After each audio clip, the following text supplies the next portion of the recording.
For June the 17th, 2022, we talk about The Quarry, Citizen Sleeper, and To the Moon.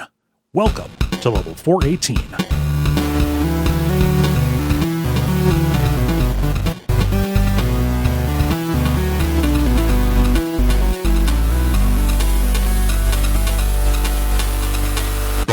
My name is Cole Ross. I'm David Smith. I'm Jala Prendez. And I'm Ben Merkel. And you are listening to The Level. It's a podcast for people who love video games. David, welcome back.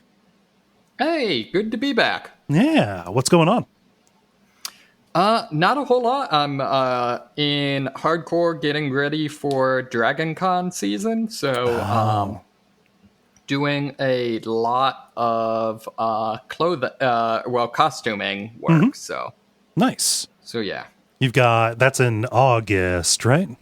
Yeah, technically it's the first week of September. So. Gotcha. Nice. Can you share your plans for Dragon Con, or are you? Is that going to be a surprise for your crew? So let's see. I'm doing a just kind of a cybergoth, type thing. Doing that. I'm doing one of the events they have each year in the costuming track is what they call the bunny hutch, which is basically people dress up as either like cosplay, so either like characters or just kind of weird versions of either Hugh Hefner, the smoking jacket, or not smoking jacket, the robes thing. Yeah. Or the bunny girl. Okay. So I'm doing kind of a cyberpunk take on the bunny outfit. Cool. So that'll be interesting, and then probably something with third costume with cat ears and stuff because Animu. Of course. It'll fit right in. It's Dragon Con. Yeah, exactly. So that's what's planned so far. So I've got the bunny outfit, a jacket to make, and then just some miscellaneous, spats and things like that. So yeah, good on you for having taught yourself those skills. That doesn't seem easy. I mean, I have a very good teacher, so... Oh, okay, yes. Sorry. Yeah. No, it's not like I learned from YouTube. I have a very good teacher, but yeah. No, it's been a lot of fun. The big thing I've been doing new this time is actually drafting some patterns. So, taking existing patterns and combining them, modifying them, tracing them from existing clothing items, stuff like that. So that's been kind of cool. Yeah. Cool. Well, I hope your prep for that ends up going well. Jala, how about you? What's going on? Well, nothing right at the particular moment other than a very annoying tech migration at work, which means having to go physically into the office and deal with all of my very old coworkers, basically not knowing how to use Teams and having to be explained about literally every last little function. So that's exciting. It's not just adapting to a new system, it is helping a number of people adapt to a new system. And then also those same people just being frustrated because somebody moved their cheese and they don't understand anything, and so having to deal with their disgruntled frustrations and stuff too. It's not like I'm like, okay, some irritating stuff trying to get my work laptop and my home computer all set up on the same deal with a switch in between, just because of certain plugin needs and things. But for them, it's a lot. Yeah. So. I like to imagine when you say you have to, get working with your Switch, you mean your Nintendo Switch. When someone makes me responsible for something like that, for their tech problems, right? I never really volunteered to be in that situation. I just would end up in that. Like, and then they express that kind of like, oh, well, it's ridiculous that they're changing it. And, it's like, I can't help you. I'm not responsible for it. I cannot help but feel like they are blaming me for the problem I am trying to help them solve. Well, and then too, because I am going to be going out of town. That's my other bit of news. Right. I will be out for several days for the rest of this week, and I had to, in the middle of this tech migration, also get it set up to where everybody has access to each other's emails, because I was like, I cannot leave without you guys being able to actually see my emails and everything, because you're not going to think about it or do it unless you have the easy access already set up for you. Mm-hmm. So I also had to go through all of that. Luckily, the company, the large evil overlord company, which bought my smaller company, is one that is well stocked with IT people who have infinite levels of patience that I cannot even fathom. Yeah, they're paid to have patience. My heart goes out to their patience, although I know they are paid probably more than I am. So anyway, my other bit of news is that I'm going to be going to see John, otherwise known as Tethalus in the community, and Desiree. And people may know John from the community, as mentioned previously. You might have seen him on Will's streams. He pops up all the time for those. And other appearances of John in places, and Desiree as well, would be from Monster Dear Monster, where they have both appeared on there to talk about various media, such as Riddick, Ghostbusters, and other stuff. And then also on Jala-chan's place, Des was on with me to talk about diversity, equity, inclusion, and belonging, DEIB stuff. And John was on this past week discussing the Batman. So everybody would have heard them somewhere else if they've looked. So, Nice. but Dave and I are going to go visit them, and it will be a very long 12-hour each way drive to go visit them. But we wanted to go do that before stuff in life happened that made it to where we could not do so easily. So. Nice. Well, I hope you have a good time. I hope so too, but I will be playing lots and lots of video games on my Switch while Dave is driving. So yeah, 12 hours is a very long time in the car. Working on your Switch. Yes. Yeah. No. Well, I guess it is work, kind of, because some of it's assignment play. So. Oh, welcome to the wonderful world of assignment play. Yeah. Ben, how about you? I've been doing pretty good. Had a pretty low-key weekend. I hosted some old coworkers on Saturday for dinner, and then got hosted for dinner on Sunday and played Gaia Project twice. So, nice, relaxing weekend. Nice. So, yeah. Lots of company, lots of dinners. Yeah, I had I ate at a new place. There's like a Detroit-style pizza there, and so that was very tasty. I had not had that since Texas, so that was welcome. Oh. So what is Detroit-style pizza? Because I know, according to the internet, Detroit-style pizza is like the mythical form of pizza that no one can decide what it is. I think in general it's just like thicker pan crust. It's supposed to be like the sauce is on top of the cheese and other ingredients, and it's kind of like a dollop instead of like spread everywhere. Sounds awful.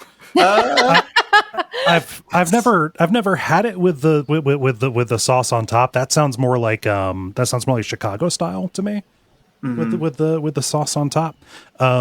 David, if you remember from Cincinnati, like Adriatico's would be Detroit style. Okay. Yeah, if you get like the Bearcat, like their thick crust kind of thing. I do miss me some New York style pizza. Oh yeah. Well, I mean, you lived in the source, baby, for the real New York slice. Sorry, I don't want to give Detroit too much credit though, because apparently they claim Coney's as Detroit style hot dogs. What? What? Yeah. If you look up, I think that's the broader known as like Detroit style hot dog is what a Coney is to the outside world. No, that can't. Yeah. I'm not even like a Cincinnati chili guy, and I wouldn't even say that Cincinnati gets to lay claim on Coney's. Like that's That just kind of seems like, how dare they? I could see like Coney as in another name for rabbit. Like I'm pretty sure Detroitians would eat small rodents out of desperation. But People eat rabbit. It's that's a thing. Oh man. Yeah, no, I miss Adriaticos. Adriaticos was good stuff. Oh yeah, that was great. Yeah. So for the people who are not, I would say Ohio. from Cincinnati, but this might be specifically from the University of Cincinnati, there was one pizza place that basically all clubs on campus were by convention obligated to have as the pizza that you have at club meetings. Yeah. Except for Bearcast, except for the college radio station, they did they had Papa John's, and it was just dire times. People would fight over the pepperoncinis, and people would fight over the garlic sauce, and I'm like, what are you doing? Come on. Oh man. Yes, but it is very much the thick crust, the big pepperoni, the kind of spicy sauce. It's good. Now I'm getting hungry, so I'm gonna stop. I don't have too much going on. I'm getting a new roof, which is nice. This is especially apropos because we had a rip-roaring storm last night. Now I forget. Last time, I know you're having the roof looked at, but is it a new thing that you're actually getting a new roof? So very quickly after I had my roof, my roof. I say roof because I'm from where I'm from. Very quickly after I had my roof looked at, basically like as they were walking around on it, they said, "Oh yeah, whoever did this, like the person who flipped my house, used really cheap and thin stuff, like the actual like wood sheeting that makes up the solid part of the roof." Like what the shingles are tacked to. Like it was like bowing in. So yeah, I need to get a new roof because just for durability reasons more than anything. Is house flipping ever not awful? I'm sure there's a way to do it right, but like by if you're not making a house for yourself to live in and your goal is to make a profit off of it, like with anything related to profit, you're going to cut costs however you can. And my understanding is house flipping is like, what will pass a lazy home inspection? Yeah, I know. I feel like house flipping and the fact that we have like house flipping TV shows and stuff is just the most late stage capitalism thing ever. I mean, we've moved beyond it, and now we have massive financial firms owning all kinds of rental units, buying up like all of the housing stock in order to rent it at way above cost. It's a real problem. That's an even later stage.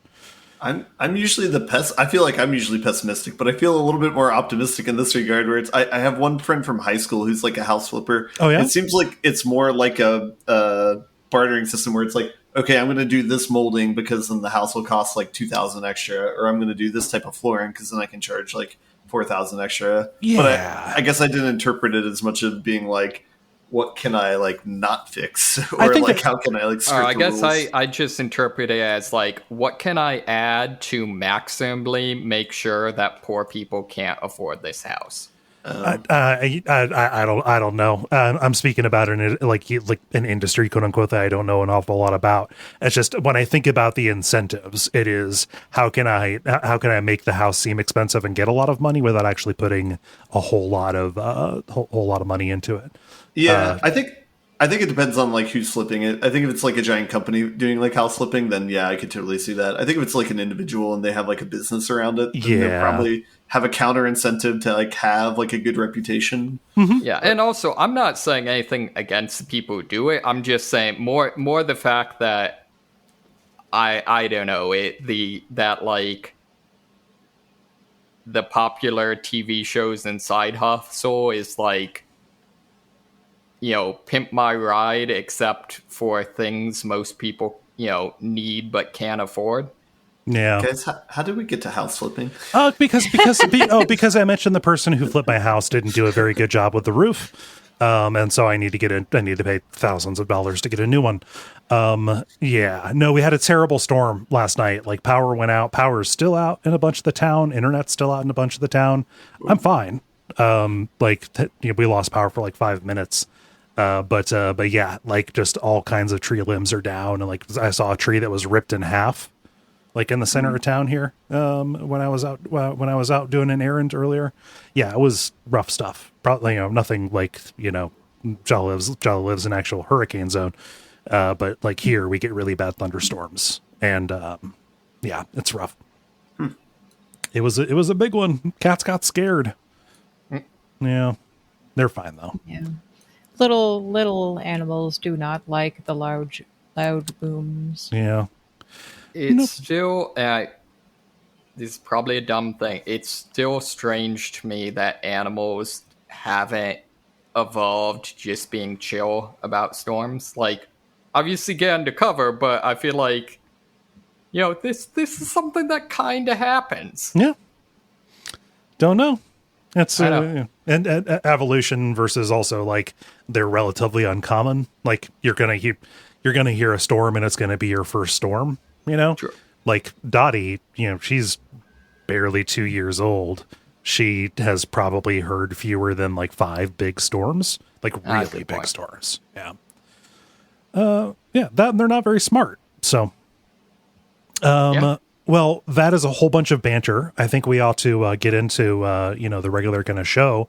What would the grind, the multiplayer, and the end boss? And we can get started with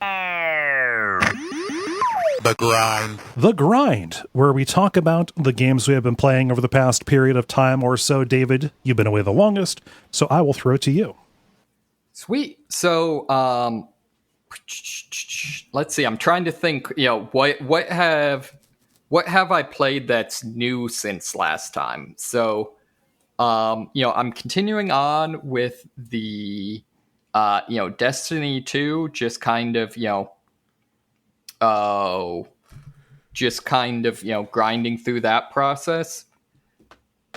Okay. It continues to be a very weird experience in that I really like Destiny. I despise the way they have made it a game as a service. Didn't it start as one, or? No, not really. I mean, I suppose technically, but it started out with like, I don't know, you have like a handful of missions each day that you can complete in, maybe an hour or two. Okay. And that's basically it. And if you don't complete them in a given day, it doesn't really matter. All you're out is just strictly the time you didn't spend, leveling or, searching for loot.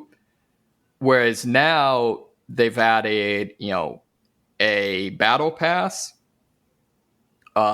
seasonal story content, and then a bunch of, various events. So there's just and then also one of the big things they added is on launch, none of the equipment was randomized. So if you got a certain weapon, that you now had that weapon, you'd get other copies, but you just sold them or whatever because they're all the same. Yeah. Now they've added in the the seeking after quote unquote god rolls for a given weapon. And likewise, all of the armor can have stats that are basically between like, I don't know, maybe 45 and I think 67 points total across the various stats. And so the number of stat points on given armor are random, as is the distribution. Okay. I think what makes it really bad, though, and really frustrating is the fact that all of that effort is completely outside of the actual raw getting more powerful kind of leveling up mechanic. Okay. So you have what's called a light rating. So each piece of armor has a light rating. And I think it currently goes up to like 1,570, something like that. Jesus. It was like 20 when the game first came out, I feel like. Yeah, it was like like alternate advancement kind of stuff. Yeah. Right, exactly. And so then, and your overall light rating is, I think it's the average of all of the equipment slots you have. So, but where that comes from is, or where that makes it annoying is until you reach that maximum light level, all of the equipment you're getting, you can like bump, you can basically consume a piece of equipment to make another piece of equipment get that equipment's light level. So it's not wasted, but it's a thing where basically you're constantly replacing equipment as you're getting new light levels until you reach the cap. But the thing that's frustrating is the equipment is set up where this isn't unique equipment. It's just hundreds of copies of the same equipment. And so you can't... Basically, I guess what I'm getting at is the game, the fun of the game is built around, trying to get either the perfect combination of stats or the combination of stats that fits your playstyle. But that doesn't really work that well until you get to the level cap. I mean, this sounds like a combination of like, what if we combined progressing up the ladder in Amway with like redeeming credit card frequent flyer miles? Yeah, it is not great. Like, and the thing that's frustrating is, all this bad stuff is tied to a lot of good stuff. Right. The seasonal story elements, are, generally have, are, full new story, have a couple of cutscenes and are fully voiced. And, at least so far, the, two I've experienced so far are actually legitimately, interesting stories that have, character development and stuff like that. So it's like, there's good stuff there. It's just tied to this weird system of like, we also want to make sure you play 5 hours every day. It just sounds bloated. It sounds bloated to me. Yeah. Yeah. Sorry. Huh. So yeah. So there's, I don't know, there's a lot of problems with it. On the plus side, I have been getting some of the more interesting weapons now, and there are some really interesting weapon and armor designs in this game. I think my favorite is about a season ago, they introduced weapon crafting. Okay.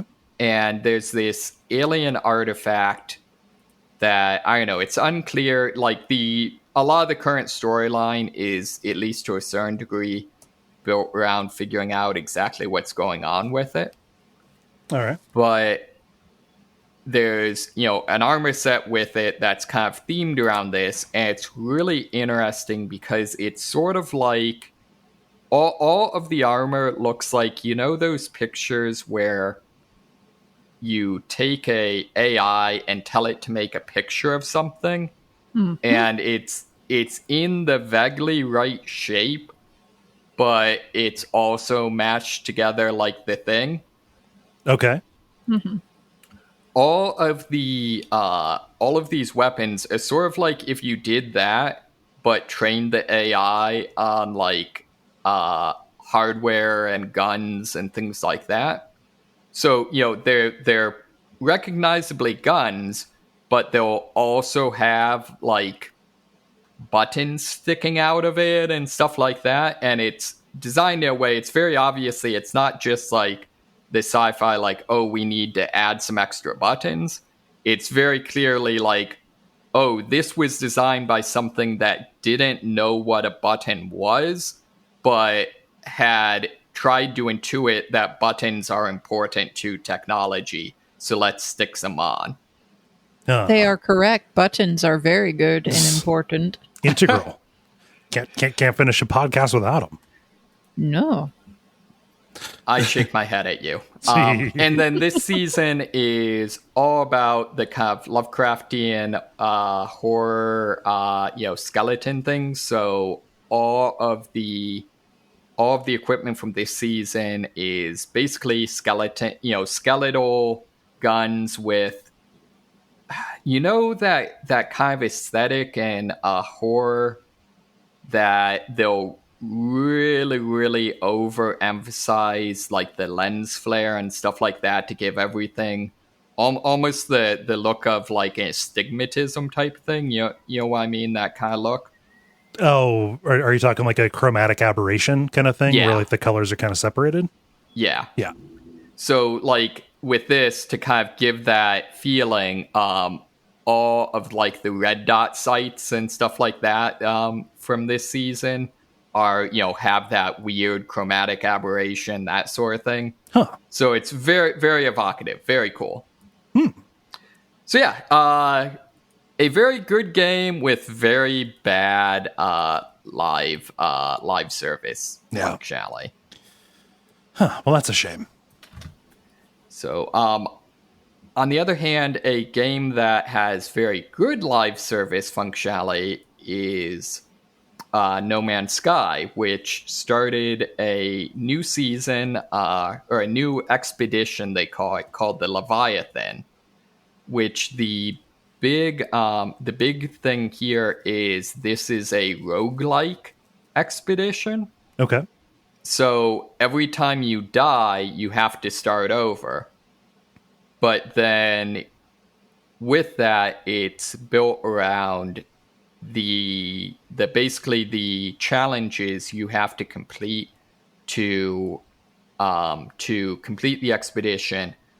A lot of them are fairly easy, or not exactly easy, but in the spirit of like a roguelike, they're things you can do repeatedly on a run and kind of optimize for. Okay. And then they give you very, very, much more powerful rewards than normal.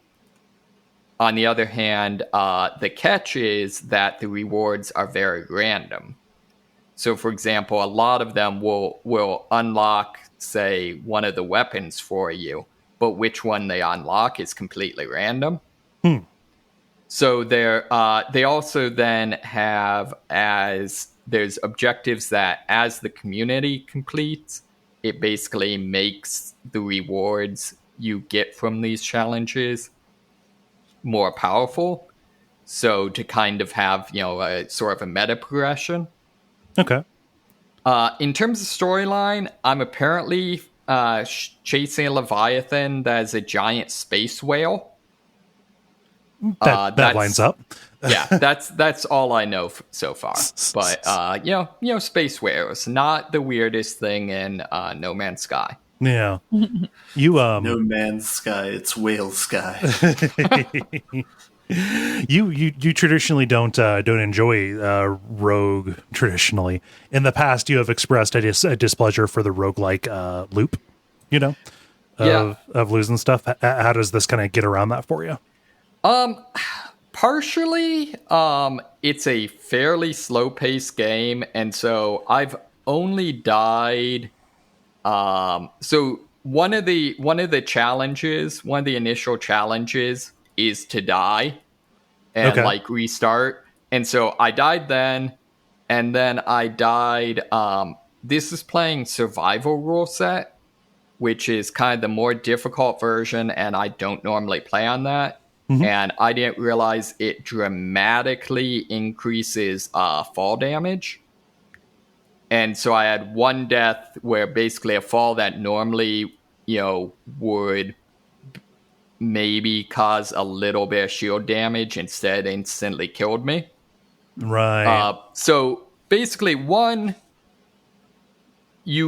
as long as you put in the effort to manage your risk, you can get around that. Yeah, I guess you're right. It is a game where you can really, the most danger you decide if you're going to get into it. Right.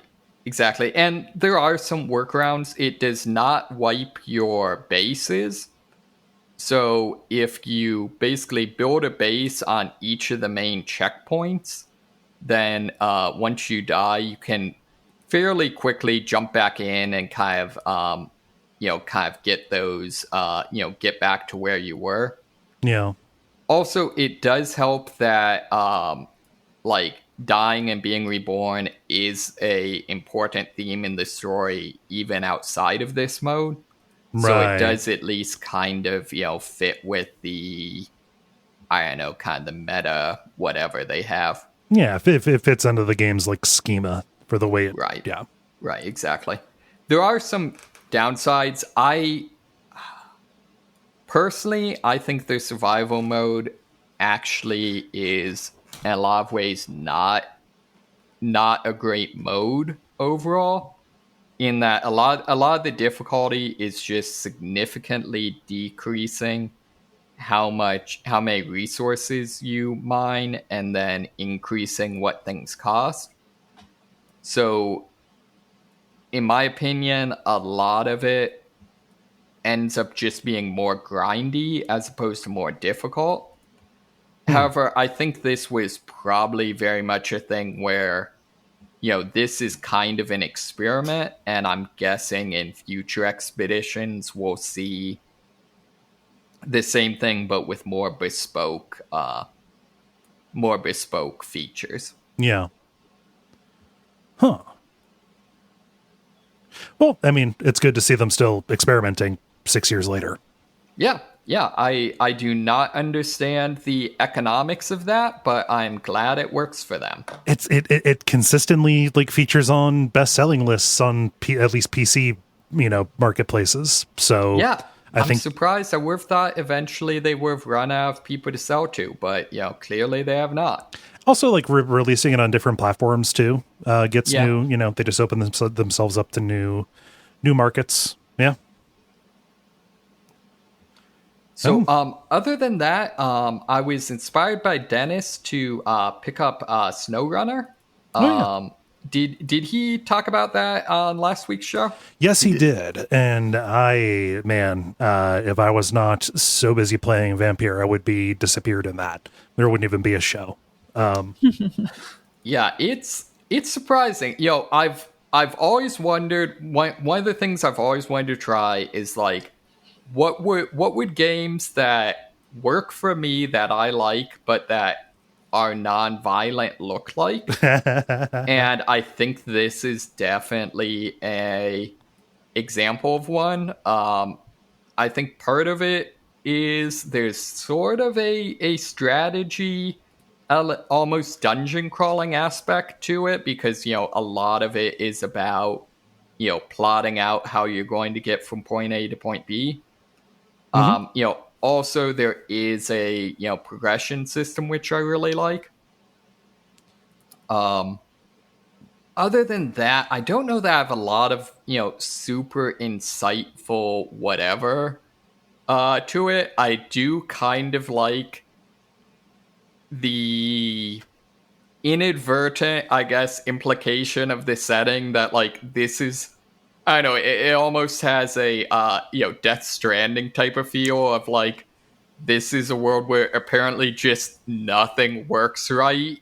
And just, because like every road you get to, it's like, oh, we had a rock slide, Can you clear it for us? It's like, how do you people get anything done? I mean, Death Stranding does make sense as a comparison based on what I've heard. Another thing that makes me intrigued about it, just because it does sound like it is just about thinking about movement in a video game in a very different and more granular way that is not straight up like getting over it with Benefati or Quap kind of deal.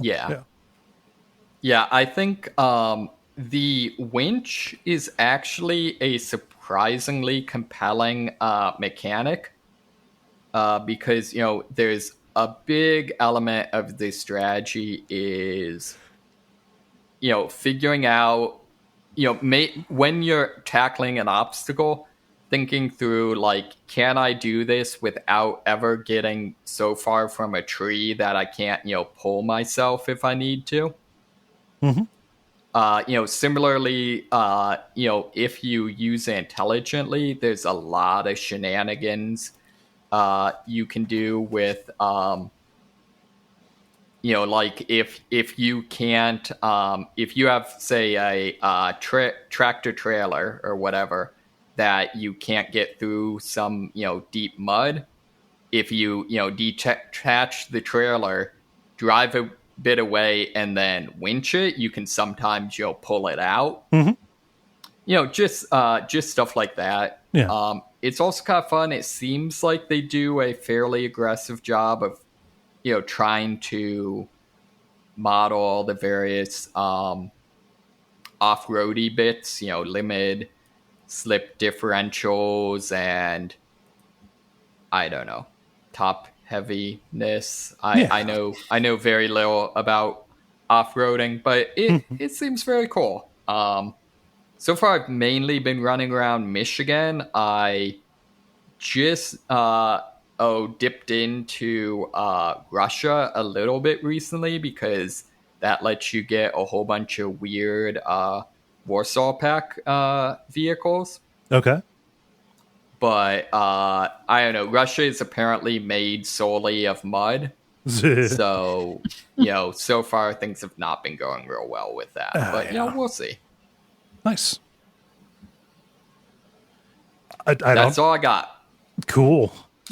Ben, I know that you've got a new one. What how about you? So I got two, and I think we'll end with like a segue. So the first one I got is Citizen Sleeper, which came out maybe a month or two ago. Oh, that looks amazing. Yeah. I think we talked about it on the podcast where we did a news story about it at one point in time. It was announced at like a PC game show. And I remember thinking, wow, that game's going to be awesome when it comes out. And I'm happy to hear that it is. Yeah. So for people who don't remember, it's kind of similar to like a space science fiction-y like D&D type game.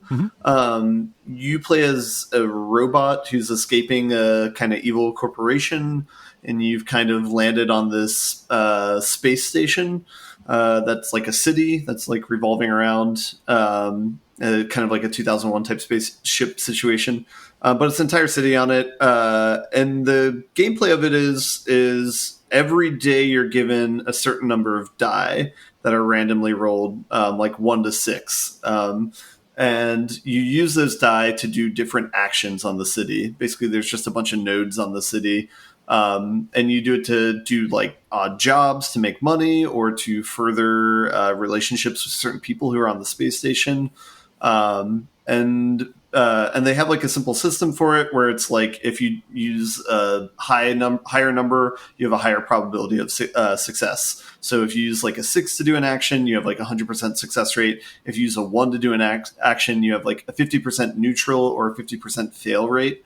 And those are the only 3 outcomes. It's like success, failure, or neutral. And it scales up between the 1 and the 6.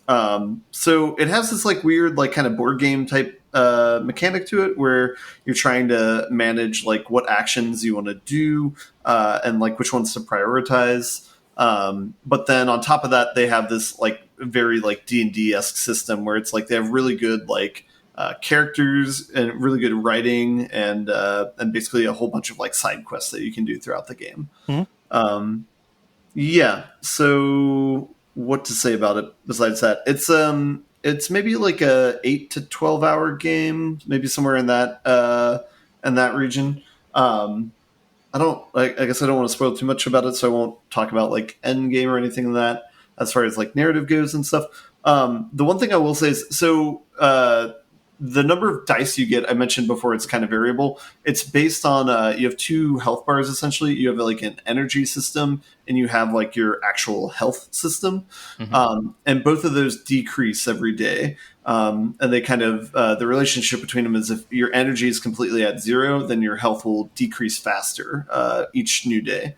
And so the first part of the game is trying to kind of like stabilize this and figure out how you can stop decreasing health. Like the narrative reason for it is like you're a robot that's owned by a corporation, and it's kind of like a Blade Runner, where it's like you're not supposed to exist outside of the realm of the corporation. So there's like things in place for you to just naturally like die if you're away from it. So the first part of the game is just trying to stabilize and like kind of build up a way that you like stop dying. And then after that, it becomes more like you're kind of in control and you can kind of pick where you want to go and who you want to do missions for. They have like an RPG element over it as well, where you have like 6 different attributes. And they're kind of like generic things like strength, endurance, interfacing for like computers, that sort of thing. And it's a pretty simple level up system. You at worst you have like a -1 in that ability, and at best you have a +2 at that ability, and that affects die rolls or die values in any action that's related to those sorts of things. So like say you want to go to a shipping area of the space station and just like move crates all day or something, that might be a strength task. And so based on what your level is on that, you could, if you played like a 4 die roll and you were like maxed out level, you get like +2 to 6 and it'd be guaranteed success. So that's kind of like the RPG end of it. So you can specialize in certain things. Like say you want to go really hard in like interfacing with computers, you can do that. On top of just having die modifiers, there's like a perk system embedded in it. So it's like plus attribute, get a perk, plus attribute, get a perk sort of thing. And those are different for each one. And they kind of have these sort of random game effects where it's like you get twice as much if you do this thing or whatever. The RPG part and like the economy is like is really well done for the first half of the game, because there's a lot of kind of opposing forces at the beginning of the game that you kind of have to overcome and work around. One minor like criticism of the game is towards the latter half of the game, economy just stops being a problem completely. You kind of make like infinite money. And so then at that point, it's kind of about playing out the narratives that you want to see the ends of, and then you can kind of check those out. I think the one thing I didn't mention about the task is basically you're filling up a meter whenever you do a task. So it's kind of like, it looks like a circle that's like cut into different pie slices. So it might have like 8 or 4 or 6 or something. And a success will be like fill up 2 slices or fill up 3 slices, something like that. So there's certain tasks that'll be like very long tasks. It might be like 16 wedges you need to fill up and you're only getting like 2 at a time. So you also have to kind of prioritize like what long-term goals you want to go for versus what short-term ones you want to do. So I can give us kind of like my final thoughts of the game, or if you guys have any questions about the game, I can answer any. Or so can you fail and like die or whatever? I never got to that point. I assumed that there's a fail condition, and I assume that you can die since you have like a health meter. But then what's interesting is I only did the one playthrough, so I only played the game and beat it once. There are certain perks where it seems like you could try and do alternate methods. So I tried to keep my health like 4 to 5, or I think like 5 to 6 at any given time. I can't remember if you get 6 die or 5 die is the maximum number. It might be 5. So I always tried to stay within like 0 to 1 of the maximum number you could get, and tried to finagle that. And I was able to do that for the most part. But there's certain perks where it's like you can have like 0 health and you always get a guaranteed like 2 die or something like that. So you might be able to have like alternative routes where you're kind of making more risky decisions. The time element of the game, there's certain things that require you to do things in a certain amount of time, but by and large, there's not really a tight constraint on like you need to beat the game in 50 days versus 100 days versus 200 days, something like that. And that was something else that I was a little bit surprised by, is I thought there would be some sort of, I guess, reward for doing things more quickly, but that never kind of came out. So in general, I think this is like there's really good gameplay mechanics kind of embedded in this game. I think if they make a sequel, I'd be very interested in playing that, because there's like a few things that still need to be like hashed out. But if you're just in it for like the narrative, then I think this game is like, you could easily recommend this game to play. The narrative is like pretty strong. All the characters are really differentiated from one another, and like the writing is really good. So like again, like very big thumbs up on that. A minor criticism is it's so good to the point where like, you know, like how in a Christopher Nolan movie, how all the characters are very smart and like there's no differentiation there. Like they're all equally witty and all equally intelligent. You know, there's no dumb characters. All the characters in this game are like that for charisma. You know, it's like everybody, you know, knows exactly what their role is and they like do it to a T. You know, and so it's like. So sometimes like everybody, you know, like being kind of full of themselves gets like, you're like, all right, I get it. But in general, the writing is really, really good. So yeah, I think this is a game that does like a lot with a little, because like in general, there's just like the one map of the space station that has a bunch of nodes on it, and then there's, you know, the characters you see when you click on them and the writing and stuff. And so it's not like a overly complicated game, but there's a lot that stimulates the imagination when you play it. So, I mean, so it's relatively short. Does it seem like the kind of game where you're making enough choices that it would make sense to go back in and try a different tack, or is it more, you know? Yeah. So this was like another minor criticism too, is and something else that kind of would need to be like fixed with like balancing with the end game issue, is by the end of the game you've kind of upgraded every stat to its maximum value, and I think there was only one stat of the 6 that I hadn't maxed out, but it was like maybe the second or third highest that it could be.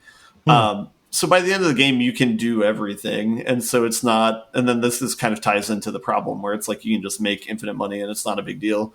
It would be nicer if there was more like differentiation in the balancing, where it's like, okay, you can only fully specify in like 1 or 2 stats, and yeah, there's replayability. Like you would need to go back and like try again if you wanted to focus on this sort of thing. Yeah. And the game is short enough that you could totally warrant doing that. Like it's, you know, it's like a 6 to 10 hour game maybe. I played it and beat it in 2 days, I think. So. Yeah. See, that's actually why the corporation was trying to keep you from escaping. You escape and you break the economy.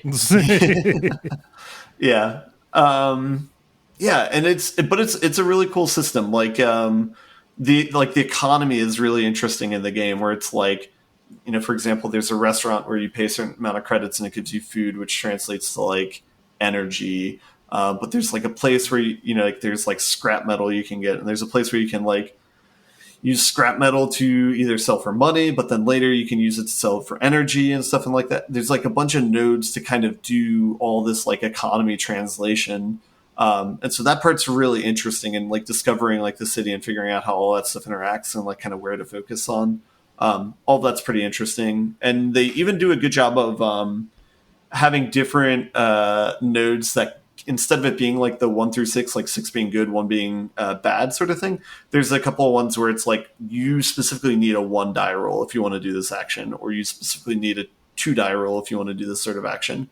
And that further makes the interesting strategy as far as like, okay, these are the 5 numbers I have. I can do this one on this action, and I'll save these other 3s for this. You know, maybe I'll get a failure there, so I'll have to like reserve 3 die for it, something like that. And then the order you do them, the gameplay part I thought was really interesting as well. So, So is any of this voice acted or anything like that? This maybe this says something about how I play games, but it's like I can't remember. I think most of it is red. I think in fact all of it is red. Yeah, I believe. I believe that's the case for this game, but I would have to go back and check to see if that's the case. But I'm pretty sure it is. So yeah, that could be an area of improvement too. Is maybe going the Disco Elysium path, is like adding some voice at first, and then if people really like the game, adding full voice or something. But yeah.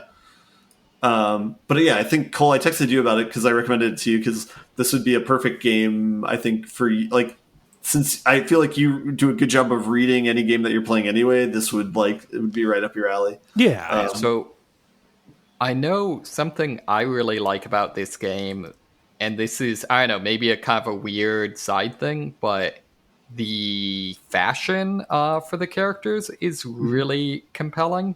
Okay.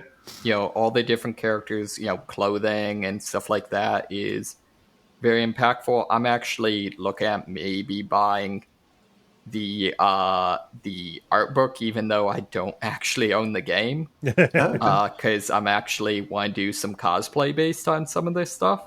Yeah, I would say most of all the costumes are very like vibrant and kind of like steampunky, I guess, but space punky, I guess. Looks it's kind of in the same zip code as Transistor. It appears. Yeah.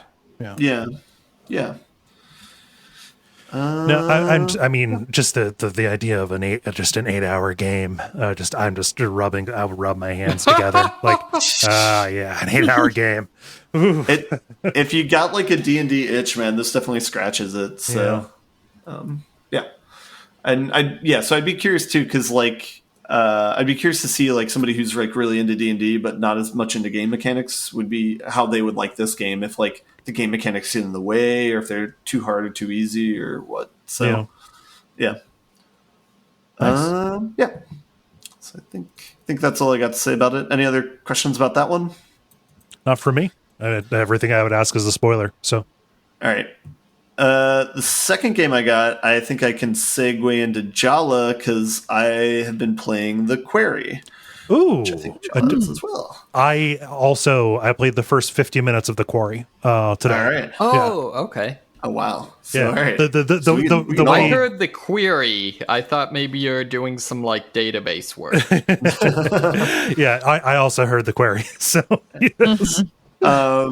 Is it Quarry? Is that the correct pronunciation? When it's when it's a big pit where you pull rocks from, it's the Quarry.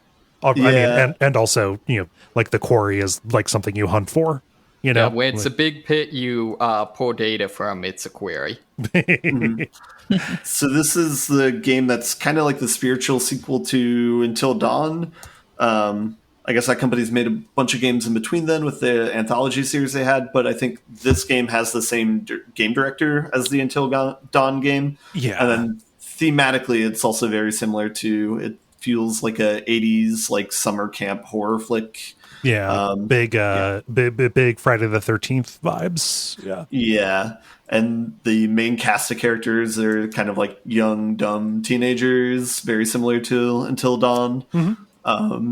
So I don't know how we want to do this since three of us have played this game. So I haven't played very much of it. I literally just got a chance to do the opening, like right up until the first kills. Let's say. Okay. Just very, very, very firmly the prologue. I would have been remiss if I didn't bring something new, and I just picked it up. I had picked it up, and then I had to beat Vampire over the weekend. So okay, yeah. Well, you can go ahead and talk all about it, Ben, to the extent you will, and I will talk about it in more general terms. So yeah. All right. Jal, how far have you played in it? I've played a couple of hours into it, but I'm gonna be streaming it. But by the time this episode comes out, I will have already have streamed it. But I'm gonna be streaming a fresh game. Okay, sweet. So. Okay, well, yeah, I'll speak in generalities then, and not spoil anything since you guys have it coming down the pike. So I guess in general, I enjoy this game. I guess like it feels very much in the same vein as Until Dawn. The characters, you hate the choices that they make, but that's very much what happens in a horror movie where you're like, oh man, they're so dumb. Why are you doing this?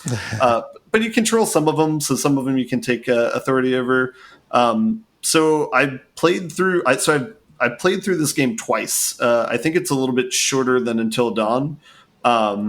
I did a regular playthrough, like how I wanted to play it. And then just yesterday I did a second playthrough where I just wanted like a Nimrod playthrough where like everybody's very short and mean to one another. And everybody's very like selfish and just do like self-saving actions the entire time.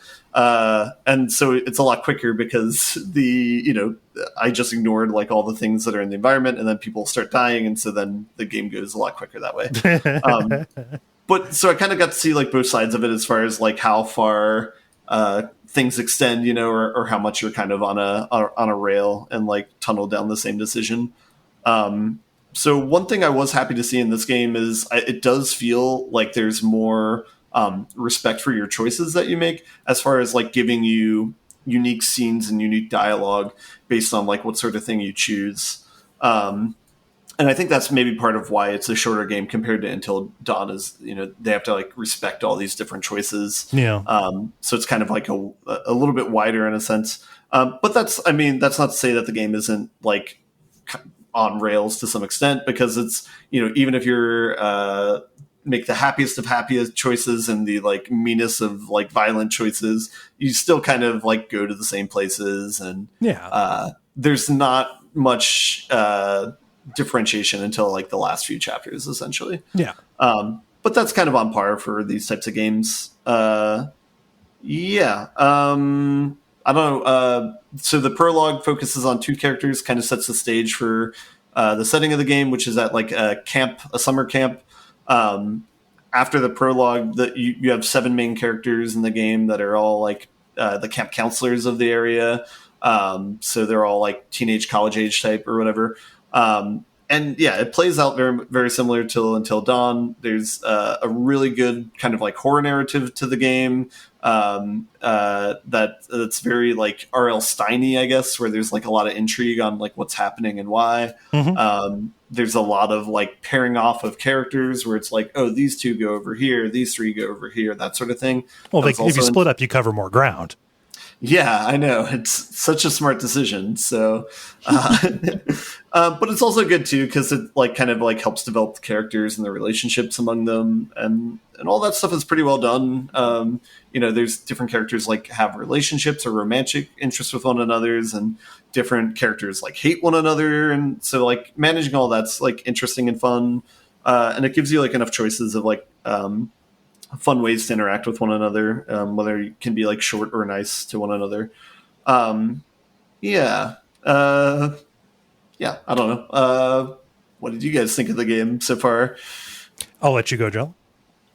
Well, okay. So I'm going to talk about kind of the series of games overall, because I finally put my finger on the thing that was bothering me about Until Dawn and the Quarry and the other entries in this series. So when you were playing Until Dawn on Hexcrank, Kole, I could not stand to watch you play for very long. Okay. And at the time, I chalked it up to, I hate these characters, and I left it at that. And that's what I told everybody. I was like, I can't stand them. And everybody's like, well, yeah, but they're going to die. And I'm like, yeah, but I don't want to have to sit here and wait to get to that part, Yeah, and they're going to die, but at what cost? Yeah. Well, so later on, I popped in when you were doing, I think it was House of Ashes that you were doing. Yes. Yes. And so I was able to hang out for that one for the most part. But this past weekend, my friend Moogie started streaming multiple playthroughs of the Quarry, and that prompted me to buy the game, actually, because I was talking about it with Dave, and I finally put my finger on what it is that was bothering me about these. Okay. So the reason for my discomfort with all of these stems from my experiences as a smaller-sized female person of color. Okay. The people in Until Dawn and in the Quarry are all white kids and some people of color, but they speak and act like the white kids. Okay. And they're all coded like frat boys and girls, which are absolutely red flag danger zone types for someone like me in actual ass life. So, in my experiences, that's never good stuff. So while in slasher movies, like if I'm watching Scream or Friday the 13th or whatever, I'm not triggered with any kind of anxiety or anything because they're passive experiences, because these are a series of video games wherein I am forced to engage with these danger zone characters and be in this situation, if you will, and make choices. And some of those choices are like, go along with it or go along grudgingly. I'm like, you're still making me do the thing that I don't want to do, and I would be nowhere near these people in real life. So, it causes all kinds of anxiety and dread, cold pit in the stomach type feelings, because that's just like, that's setting me personally up for harm. in actual life if I were in around these types of people. So that's what caused that. And I finally figured that out. The interesting thing is that, as I mentioned, these feelings still remain even if I'm watching somebody else, such as you, stream them, because those choices are still presented and they're still being made by somebody, and I just get anxious about it. And I didn't have these feelings when watching you play House of Ashes, because the characters in that one are military people. And even though I was married to a submariner in the Navy at one point in time, I did not live on base. So the degree to which those danger zone types affected me in real life was way less. So I didn't have a problem. But that game, Dave cannot play because he was in the military and he had to deal with those. And so he actually talked when we were talking about it, he was like, I can't play that one because it's too much. It's too much for me. So the Quarry does have a movie mode, but all it does is eliminate button mashing, QTEs, and like aiming shooting segments, but it still leaves the choices in there. So you still have to make the choices. So that doesn't make a difference for me in the experience of the game. Yeah. So what brought you around to deciding to stream it? But that was exactly the next thing I was going to talk about, because since I've put my finger on what the problem is, so to say, and what the actual horror of this game is for me, which is actually the playing of the game, that's the part that causes dread for me. It's not the actual things happening on the screen. Anyway, I want to see how things pan out as I can play it myself, armed with this knowledge, and like being cognizant of it allows you to kind of take a step back from it. Having those words and having that verbalized makes, frames it in a certain way. So I will be playing it. And also there will be a point, I anticipate that there is going to be a point in the game wherein eventually either the people who are the most egregious die, because I will intentionally hate them and make it to where they die, or because like the situation gets dire enough that they stop acting like, terrible people. So one of those things will occur at some point, and then from there I can kind of go on. Yeah. So you guys are probably actually all much more knowledgeable of like horror movies, stuff like that, because that's definitely not my genre. But my understanding is that sort of, I guess, casting, for lack of a better word, from things I've read, is probably very intentional, right? Because that's kind of the is that a thing? I mean, I'll let you go.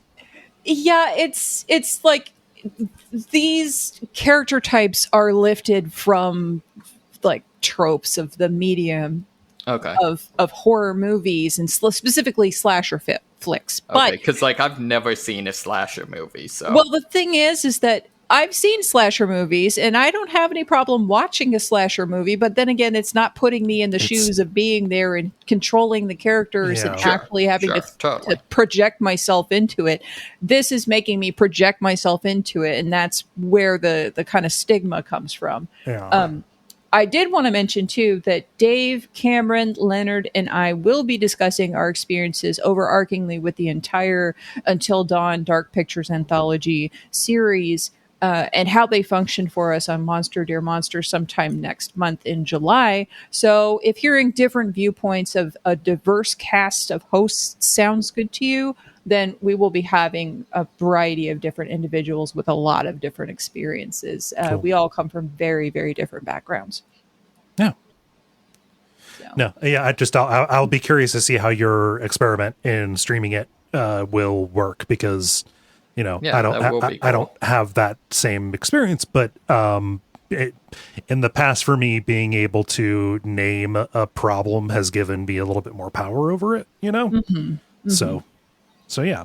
And also, if you decide it's not for you, it's not for you. But I think it's kind of important, because you're not the only person who feels this way, obviously. Oh yeah. Yeah. And it surprised me when I was talking to Dave, and Dave said, yes, the same thing, but only with this one particular one because of the military aspect. And I was like, oh, that's really interesting, because that's the one that I can see and not have a problem with. Yeah. So, anyway, what were your thoughts about it, Kole? So obviously I'm very short, only very shortly in. So I haven't even had all of the mechanics laid out for me according to the tutorials. Man, I love the tutorial videos. Those little like cartoon animation kind of deals. Yeah, it's pretty Fallout-esque, but they're very well done. I think just like generally, this feels so. I don't know what y'all are playing it on. Ben, I assume PS5. Jala, are you playing it on PS5 or is this a PC for you? PC. PC, okay. I'm playing it on PS5 and I'm playing it on my nice TV. Wow, this game looks amazing. Holy crap, does it look good? I don't know if there's ray tracing going on, but like having just recently played, the PS4 version of Until Dawn, a game that I thought looked really good when I first streamed it like a year or so after it came out. That game is showing, it's kind of long in the tooth visually, going kind of right to this, even from House of Ashes, which is a game that was made for the PS4 and Xbox One, kind of generation of systems. Wow. This is an incredibly good looking game. I will interrupt to say that I had the weirdest super freak out about it when the people are talking, just because of the weird rubber face Uncanny Valley stuff like that freaks me out. But yes, otherwise it is very nice. yeah, and it's one of those things where like it'll be a very long time before we solve that problem, if we ever do, the Uncanny Valley kind of stuff. But like there are like little like it inches forward in certain ways. So like the thing that I noticed was like not just that they're modeling how camera lenses would like show, would show a person, in this light, like it does a really good job of doing like low light pictures of faces and stuff like that. But like I noticed like the sclera of individual characters' eyes, you could see the veins on them. And they weren't uniformly colored. Like you could see through people's skin to their blood vessels, behind it. Obviously, this is like technical, like flashbang wizardry, but how much that matters is up for debate. Like obviously that can be kind of like drinking salt water. You pursue that photorealism kind of at your own peril. However, I would say, and have for a while, that visual fidelity really helps horror, specifically because it lets you, show more convincing scenes and draw you into it, right? If this is going to be a lean forward version of the medium, it is, you can only benefit from making the scene kind of more convincing to draw you in. So that is the thing from my 50 minutes of playing it that really sticks out for me. Otherwise, I have a couple of thoughts about what might be going on. They are, doing red herrings on this, obviously, but I don't know. I can kind of just take one of these, like a game of this scale and this type, every few years, with maybe some of the Dark Pictures anthology in the middle to tide you over. This is just it is a neat kind of game, and like outside of not doing Life is Strange stuff, I feel like Supermassive has really, from just an overall experience standpoint, questions about the characters and the situations they put you in that you're raising, Jala, putting aside temporarily, but just the experience. Supermassive has probably done the best in the business at making these a delight to play. So I am very excited to dig into this more. Because this first 50 minutes has been good. Yeah, I think I agree with your points where the graphics seem good, and I think I also noticed the places where the people's faces seemed weird when they were talking, and just kind of have to overlook those. I think there's like a lot of it's a very like rickety game and very like loosely like tied together, because there's plenty of like transition points in the game that are like awkward or something, or it's like you say something really mean and then you get to the like join back scene and everyone's happy again or something like that. But overall, it feels like you're reading like an R.L. Stein book is kind of like how it feels for me playing it, and so it's so just. Cole, do you think it's going to be cryptids again this time? I have no idea.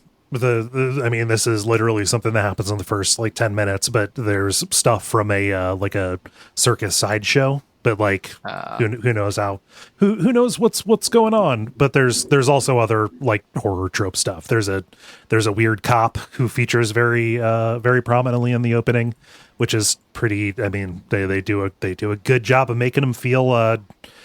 I want him away from me. Yep. That's Sam Raimi's brother, by the way. Oh, okay. Yeah, I saw a Raimi in the credits. Weird. It's been a long time since I thought of David Arquette.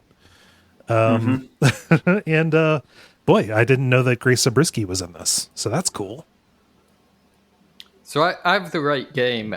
Into Dawn was the one with the weird cryptid twist, right? Yeah, it turns out to be Wendigos. Yeah. Mm-hmm. Yep.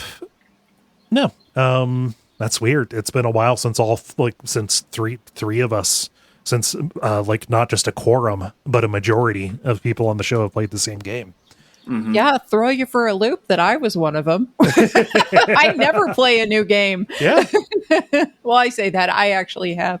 But I also often buy a new game and then it sits in my backlog, like that Kirby game, which I haven't really played that much of yet. Yep. Well, you have to wait until it's a retro game.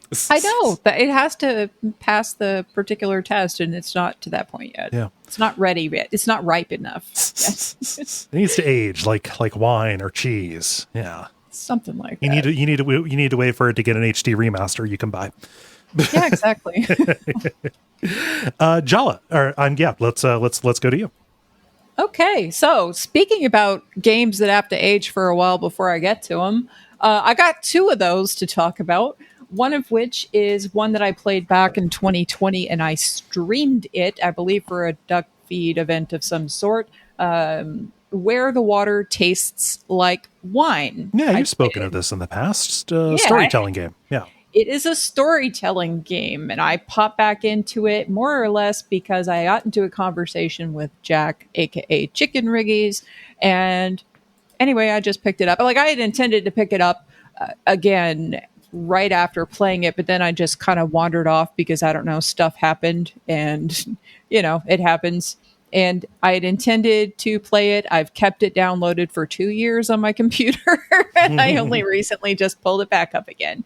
So I don't know if I need to talk about this from the beginning, since it's been a minute since I played it. So to explain how this game works. I mean, I could use a refresher. Okay, yeah, I'll try to give you some.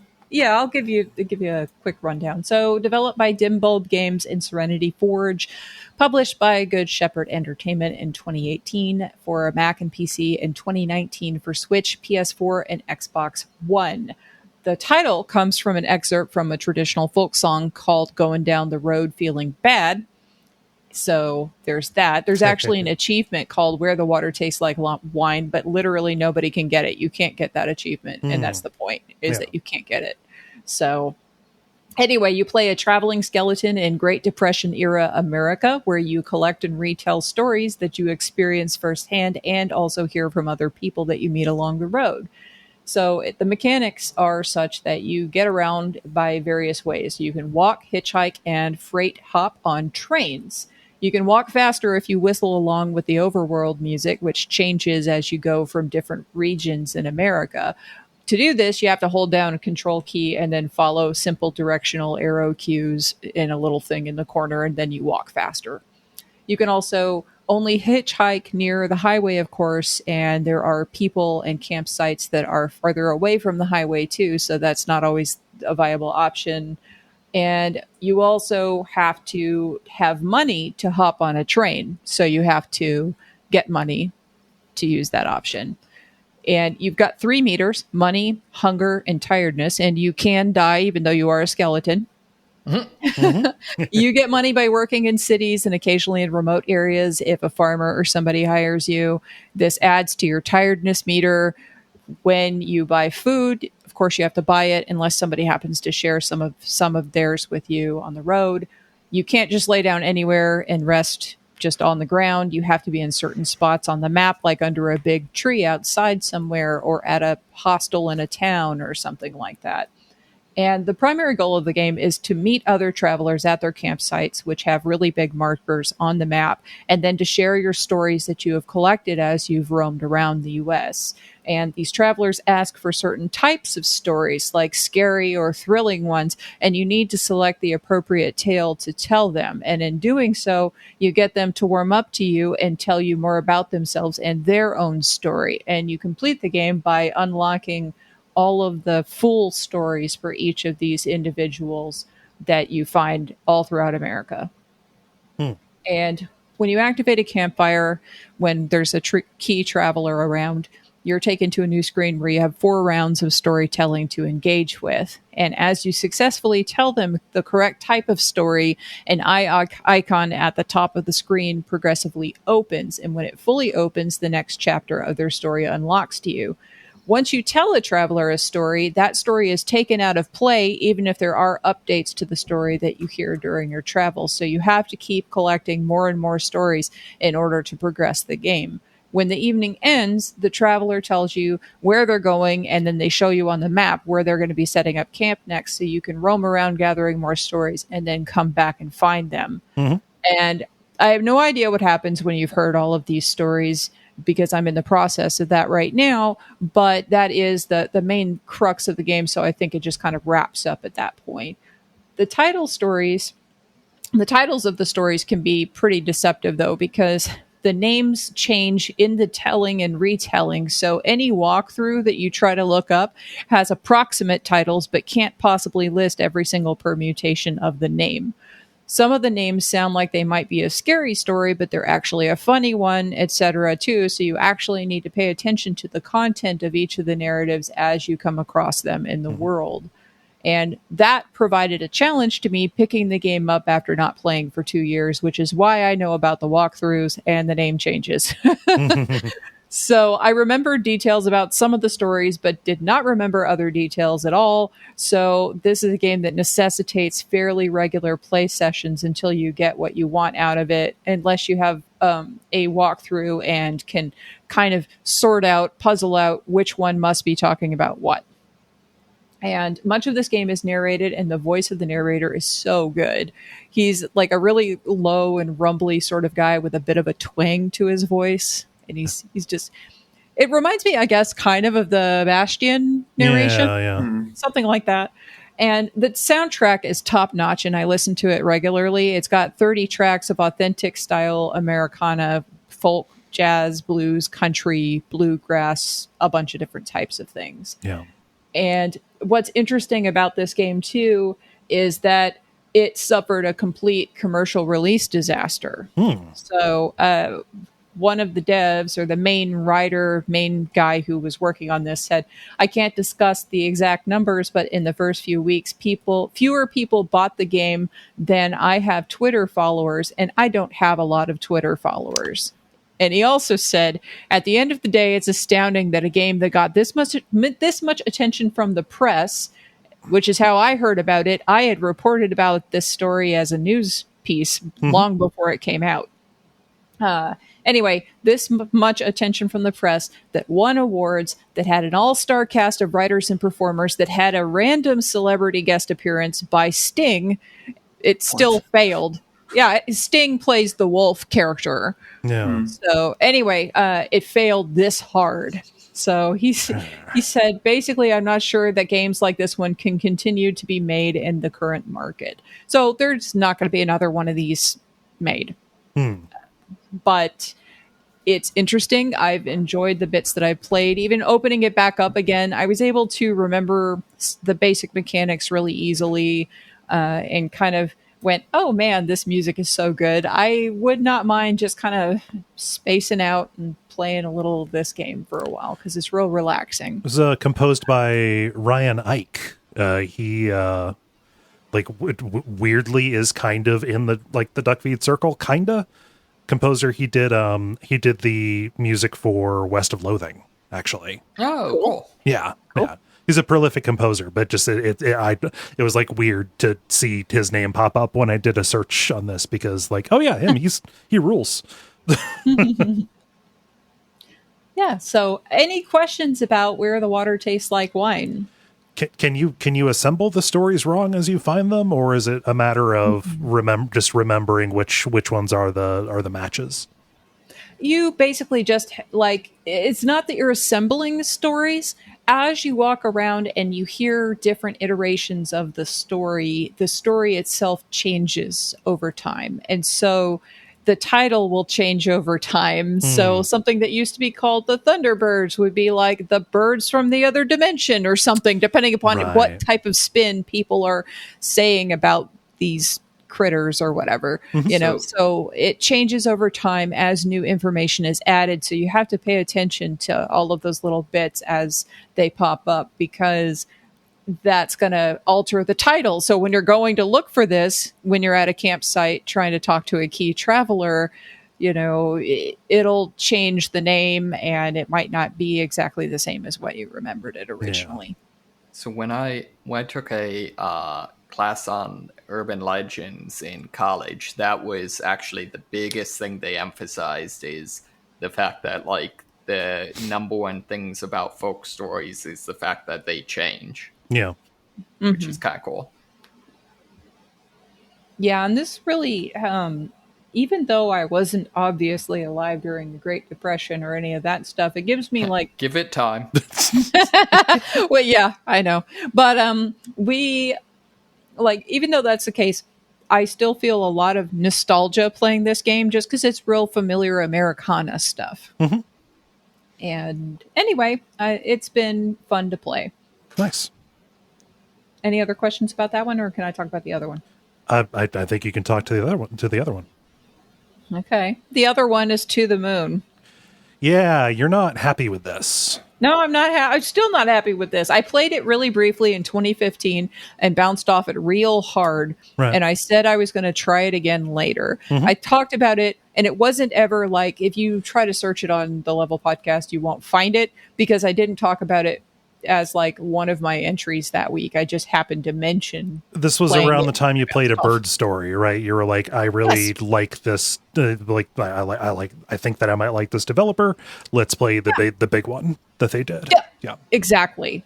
So it's been 7 years since the last time I played this game, and I completed half of it.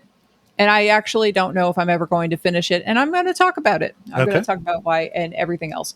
So, okay. This is a psychological drama adventure game by Freebird Games, who made A Bird Story, which I love. And To the Moon was released in 2011. It's real old. Anyway, it was written by Kangao with the music by Kangao and Laura Shigihara. And I know a lot of people seem to adore Laura's work. Yeah. So there's that. The score on this is very good. Yeah. So, and that the music told so much of the story and did some real heavy lifting in A Bird Story, because that one doesn't have any text. It's wordless, but to its advantage, I feel. So anyway, in this game, a company has created technology to implant artificial memories into somebody's brain. Because this conflicts with the person's actual memories, it's only legal to do so on comatose patients who don't have very much life left in them. A man named Johnny has contracted their services, and he's on his deathbed. You play as a pair of absolutely terrible doctors or engineers or whatever they are, and they have atrocious bedside manner and a marked lack of empathy, and whose back and forth banter just seems to pad the game and absolutely just irritate the crap out of me. And I don't know if that's because I more or less live in a rest home taking care of my elderly parents, that I just can't stand these two. Yeah. But anyway, I guess it's supposed to be funny. It's not to my taste if it is. It's like if you were playing a game where the main characters were Kirsten Dunst and Mark Ruffalo's characters from Eternal Sunshine of the Spotless Mind, but doing the opposite of what they're doing in that movie. Yeah. Yeah. Yeah. So, also another thing to mention is that Johnny's wife, River, has some kind of neurodiverse situation. And according to Wikipedia, it's implied to be Asperger's syndrome.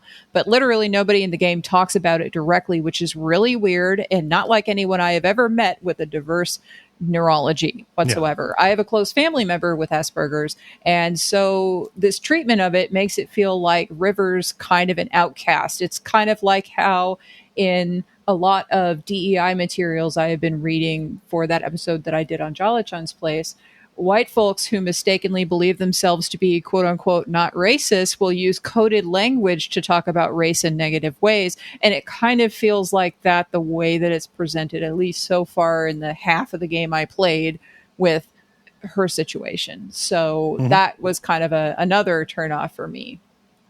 But in either case, what you're doing in the game is you're diving into Johnny's memories and working your way backward from old age to childhood to reroute his memories and grant his dying wish, which was to go to the moon. So you watch a memory play out, and then you wander around the scene randomly clicking on stuff to see if you get a little memory crystal to pop up, and then you jump via a memento backward to an older memory where the same memento also exists. And at first, you have no idea what would be a memento existing across different memories, and it's not telegraphed per se, so it can be really irritating to try to figure out what the key item is. And once you initiate that jump, you also have to solve this arbitrary tile flip puzzle that is not additive to the game experience, and I don't know why that's there. And then also there's no telegraphing of what in the scene generates memory crystals. So you just end up clicking on everything, which is just time wasting and irritating. So a lot of the mechanical stuff just isn't, even if the premise sounds really interesting, it sounds like something that I dig. And even if the soundtrack is really good, the actual execution of a lot of the dialogue stuff and then just the mechanics of the game just aren't doing it for me. Yeah, and I played it's not mechanics forward. Yeah, and I think part of it is that I played other games that have done similar concepts of an old man looking back on his life or trying to fulfill a final dream or whatever, which have been more gracefully executed, such as Old Man's Journey most recently. Now, granted, this is an 11-year-old game at this point, and the ones that I feel have done it better are more modern, but still the bottom line is that I still feel like I'm left wanting halfway through, so I don't know if it's worth it to me to finish the game. I mean, pretty much everybody who has talked to me about it is like, oh, I understand what you mean, but by the end of it, I really liked all the characters. Well, that's another hour and a half or 2 hours away. So I don't know. Yeah. I mean, I like this game. At least I did when I played it. That admittedly, that was 10 years ago. So, so it's hard to, it's hard to say. If I would still have the patience for it. And obviously time compresses bullshit to some degree, you just kind of remember the high points. The high points are very good to me. Though I recognized all the stuff you're saying as true, I don't know how I would feel about it today. All of that is to say, I could not, as somebody who has good memories of this game, decide whether or not it is worth your time to go through and see the end of it. Like that's for you. Well, and also you have been in the situation where you think, yes, you should go ahead and do this thing. You did it once, and you don't ever want to do it again. No, yeah, yeah. So. Just as somebody who has like praised this game in the past, I think that not that you need my license to cut bait, but like if you're not having a good time, you're not having a good time. Like you can read the synopsis and see whether it would have been worth it to you. Yeah, I have not done so far as to read a synopsis because I'm still kind of on the fence about, I don't know if I really want to go back and try to finish it. Or, if all of this, because then too, I don't know if the people who are talking to me about this game also played it so long ago that they don't necessarily remember everything so much as like me, old woman playing in 2022, looking at this game is going to, feel different about it than me 12 years ago or whatever, 11 years ago, playing this game when it was new, like that would have been a very different experience had I played it 11 years ago. Yeah. So I remember some stuff that seemed kind of, was actually like a misdirect, things ended up being recontextualized, but like, I don't know, like if the misdirect feels bad, it still feels bad. Well, and two, if it's been a decade since then, like, memory is a very weird thing. So I don't know. I will continue to debate about this. I probably, given the fact that I'm going to be going out of town, I most likely am not going to be playing this anytime soon, at least not this week. So if people listening to this have feelings about To the Moon and any recent memories about it, please feel free to discuss it with me and give me your POV. Yeah. Also, if something came out while I was podcasting, it cannot be called very old. kind of like it's very old, Kole. Kind of, I also call myself old. Okay, so yeah, I'm actually not anxious about getting old. It's just to me, it is more. It is more about just like, time can't be moving that quick. It's kind of like when they announced a remake of Diamond and Pearl. It's like, why would they remake that? That came out when I was in college. It's just, I'm not as thrown by like something happening 11 years ago, but it's like the things that you thought happened like a few months ago is like, oh no, that was 2 years ago. Oh yeah. Yeah. Mm-hmm. Yeah. No, I know. Like, I actually thought that I had played like Where the Water Tastes Like Wine in 2019. So I actually projected it further back. I've turned the corner and I start overestimating how long away that was. Well, then you're never disappointed. Yeah, exactly. I feel like Facebook Memories is terrible about this. I mean, it's terrible in a lot of ways, but like it just like it showed me a picture of Dottie and Greta, because that's pretty much that's all the photos I take anyway, but also the only photos I share. But it was like, oh, here's this. And I was like, oh yeah, that was like a month ago when I did that. No, it was a year. So, I mean, to be fair, we did just lose 2 years. True. Yeah. Yeah. Oh man. Yeah, I'm sorry. This is a bummer for you. Yeah. Like it's not like a total bummer. I can separate myself away from this one easier than I can from the Until Dawn and etc. games. Yeah. So like that one actually takes some active work on my part because that's an immediate directly to me type of thing. So that's pretty much the only other thing I have to say about that. So it's not out of the realm of possibility for me to finish the game and even to really like it. It's just that I just don't know if the payoff is going to be worth the emotional toil to get to that payoff. I suppose what'll happen is that I will play the Quarry this week and see how that goes. And if it works well, great. Then I might be able to go and play To the Moon. But if it doesn't, then maybe I don't play To the Moon either because I am misjudging my success rate here. Yeah, I don't see a reason to unnecessarily tax your patience. Yeah. Yeah. Anyway, that's all. That's what I've been playing. Cool. Well, that sounds like a segment to me. Yay! Multiplayer. Now it is time for the multiplayer, where usually we ask you a question and then you answer. But Jala, thank you very, very much for posting this this week. We're doing a free play. This is a free play day. Where you ask us questions and then we answer it. How do you like it now? The table's turning. Yay! Yeah. It had been a while since you'd been on a free play, Jala. So this works out. I'll get us started. I will proctor this. Callum says, what is the best Kickstarter, not your own, that you have backed?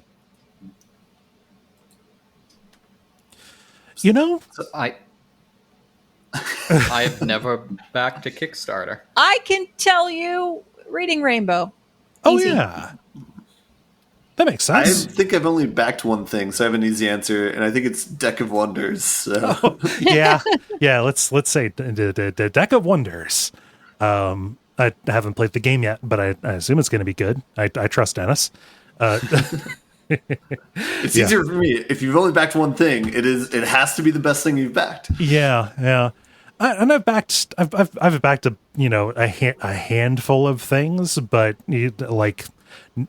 nothing that sticks out as like, oh yeah, this was a thing that I backed on Kickstarter, and this is like a personal Kickstarter success story. So I will abstain. I will abstain. Have any of you guys had particularly bad failures with Kickstarter? Oh yeah, stuff not being made and things like that. Like I used to back stuff a lot more years ago, really when Kickstarter had its gigantic craze, and I was just like, I want to help support people making things because I would love for someone to support me making things. And I was trying to pay it forward, and then it was like, except they didn't make the things. And, like I still tried to help them, but it's sad when you get to see the business go under or whatever. Yeah. That's sad stuff. I don't think I've ever y'all supported like Star Citizen or anything. No, God, no. Oh. Yeah, no, nothing. I don't think I've ever backed anything that didn't come to fruition. But I kept my powder dry on it. So I, I had to be pretty sure about if I was going to back something, because I just didn't like the idea of anything being just a glorified pre-order, So, yeah. Greg asks, what new game or project announced this year or confirmed are you most excited about and why? It's especially relevant to talk about it now because of stuff that's in the news, all these events and stuff. Everything that I am most excited for is stuff that I've been looking forward to that has just gotten a release date. So Gloomwood is hitting early access in August. Scorn was announced to have an October release in during the Microsoft's games show kind of deal. So that's my version of this is, and maybe that's just because I try not to be terribly excited about stuff until it feels imminent, So yeah, that's that's for me. How about you, Jala? Every time someone asks the same question, my answer is always consistently, I don't really pay attention to new release information. However, people have informed me forcibly that Resident Evil 4, Resident Evil 8 DLC, and also the new Pokemon game. So of those, the one I'm actually most interested in is the Pokemon game, because I got so much mileage out of Sword playing with Dave, John, and Desiree. And so that'll be our chill and hang out in the middle of the week when we are fried and dead and don't really want to do stuff type of game to play together. So that's probably the one that will get the most mileage. I also will play the Resident Evil stuff, of course, but I consistently don't really get excited about anything. Even when I'm excited about stuff, I'm always skeptical. So whatever, I don't know. that's also the case. I can get excited about it, but realistically, I'm not going to be playing it for a few months anyway. Even if ever. And for me, it's always a wild card whether or not I'm going to buy it when it first comes out. And even if I buy it, who's to say if I'm actually going to play it right away? I got on Resident Evil 8 pretty quick, but I did not. I still have Kirby and I haven't played that one yet. And it's just sitting there. And I played some of Shin Megami Tensei 5 and I stopped. So, I don't know. But then I bought the Quarry. Whoever thought I'd buy that? I don't know. Yeah. Shrug. What are you looking forward to, Ben? I think the Harry Potter RPG game looks sweet. I think that comes up sometime this year. Maybe it's next year. I can't remember. Yeah. But if that's this year, then that. Okay. David, how about you? I don't know anything that's coming out this year. It's weird. It's been a weird few years for game release stuff, for everything release stuff, but yeah. I guess Elden Ring did come out this year. So. True. Yeah. Although I was super disappointed with it, so. Were you? Oh, I didn't. Yeah. Didn't know that. We could talk about that. We're out of the grind, so we can't talk about that. Let's see here. Jeff writes, Xbox and Bethesda just announced a crazy amount of new games on their Xbox Game Pass service coming in the next month. Is it safe to say that Xbox has totally won the subscription war for the next year or two? Oh, absolutely, because they tried. Yeah. No, I mean, the fact that it's on PC, like pretty much, like if it's not complete parity, it is mostly complete parity between the two of them. Oh God, yeah, no, just without question. Yeah, I don't understand Sony's current business model of let's be evil. Like I'm only kind of joking. Like, it just seems like they consistently choose whatever option will piss people off the most. Yeah. No, it's yeah, I don't. It's the PlayStation Plus, the weird stuff that they're doing with that. They shot themselves in the foot by having those multiple tiers. Xbox Game Pass is simple, it's easy. Anyway, Well, and like, I could even understand it if the tiers were like, pro-consumer. If I don't know, if the lowest tier was, somewhat equivalent to Game Pass, and the highest tier was just like, I don't know, any game ever, or whatever. Yeah, no, it's I mean, I saw a funny tweet when Microsoft, they announced, we're bringing Persona 3, 4, and 5 to Game Pass over the course of this year. And somebody tweeted, like, it's really weird how Xbox has a better PSP library on their system than PlayStation does, because Sony didn't include Persona stuff in it, even though That's funny. Persona 4 is, kind of one of the most loved games for the PSP, or PS Vita rather. Yeah, bummer. Let's see. John writes, what is your favorite video game OST? This is, I have multiple different answers to this question. I'll say all-timer Machinarium for me. And just one that I have been getting a lot of listens to out of recently is Disco Elysium. Ben, soundtrack. Yeah, I'm going to evaluate it as like the most cohesive, like overall good one instead of like which one has like the highest highs. I'll say FTL. FTL's is a very good soundtrack. Now, David, how about you?